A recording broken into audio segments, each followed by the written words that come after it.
What I love about helping people through breakups is that it's literally the most universal form of human suffering, apart from death, which comes a lot later for us, hopefully. But everyone who goes through it thinks it's only them. Like, only I have suffered like this. No one has experienced this. And literally everyone has or will experience the pain of a breakup. I remember actually talking to my brother.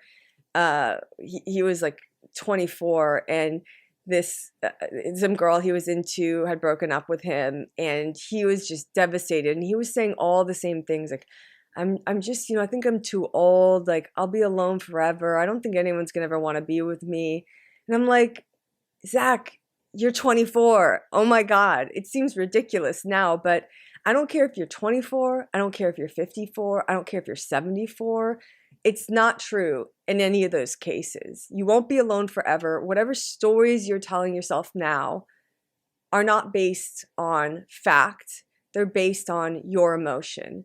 And let me explain what I mean. So essentially, there's a pattern of emotional states a person goes through when a relationship ends.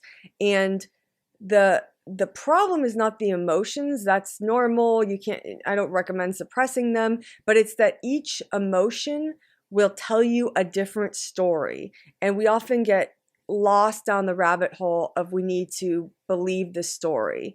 But the stories are not true. And what I want to teach you is how to just feel the emotion without believing the story or the narrative it's telling you. So for example, first there's, I'll just say the emotions: sadness, anger, longing, and then you ping pong, sadness, anger, acceptance, kind of, longing, real acceptance.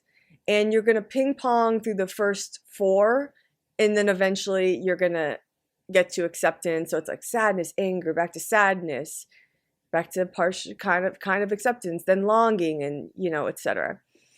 So the story at each state: sadness, that's where most people start off. That's where I started off. It's like, oh my God, I'll be alone forever. I'm horrible. I'm totally unlovable.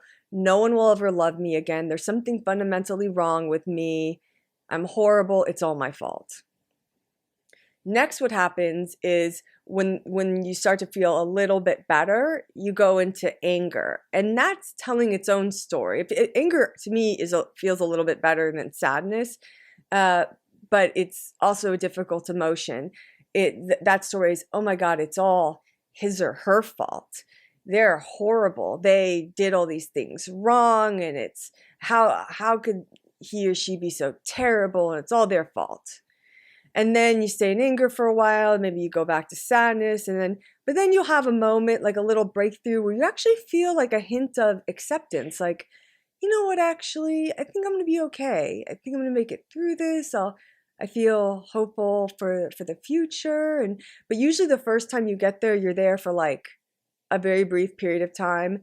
And then you go into longing. And longing is, and I'm assuming this person broke up with you. So longing is, you know what, now that I'm feeling a little bit better, maybe they would want to be with me again. Like, look how much I've grown. I think maybe we could get back together, and maybe this will work. And so you kind of stay at the acceptance, but then it like transforms into more this kind of painful nostalgia and longing. And then you realize, oh God, it's not going to work out. And you go back to sadness, and you're going through all these.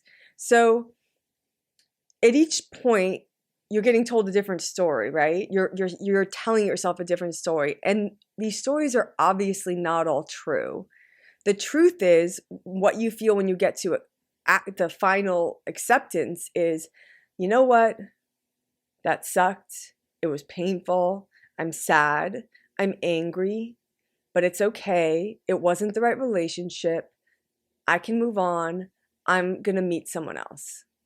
That's where you want to land. And so when I say feel the emotion without listening to the story, imagine each of these emotions, the sadness, the anger, the longing, It's not something that you own. They're just passing through you. It's like a little wind that just passes through you, and it feels bad, but you know it's temporary, it's gonna go, and just feel it without letting your mind go down the rabbit hole of what it all means, because your mind is wrong. Like, your mind is wrong. I actually find this a very comforting thought when I'm having, or comforting realization when I'm having negative thoughts, which is like, oh yeah, I'm probably wrong. Like, I'm probably worrying too much. I'm probably assuming something negative here that's not true. And so with training, you can learn how to just not listen to it. Like, and by not listen to it, I don't mean in this mindful sense of like, oh, just let it go. But I mean, instead of ruminating on your thought or your fear for 3 days, maybe you do it for 3 hours. And then maybe instead of 3 hours, you do it for 30 minutes. And then eventually you get to just 3 minutes. And then after a while, like you can kind of realize what your mind is doing and shift gears after 30 seconds. So the goal is gradual progress. So instead of getting on that anxious train or fear train or sadness, anger train and riding it to another city, you're getting off a little earlier, steady with practice. And just something I want to end on, remember that every relationship ends. Every relationship ends, except for hopefully one.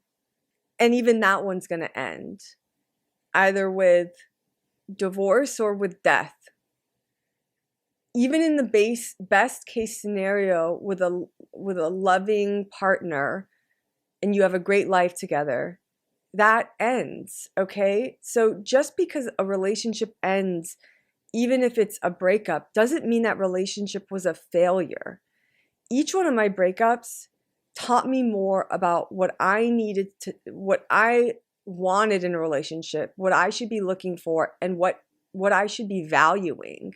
You know what, I really, in my dumber, younger days, overlooked qualities that were less exciting, but obviously more important.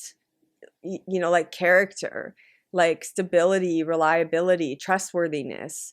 And so you learn something out of this breakup that you had to know in order to meet the person you eventually will be with.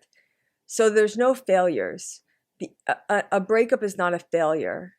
It's a test. It's an experiment. And you learn something, and you imagine yourself a scientist in a laboratory. Okay, notes, what I learned from this. Okay, next time, I'm going to look for these things. And each time, each relationship you find gets you closer to the one that you really want.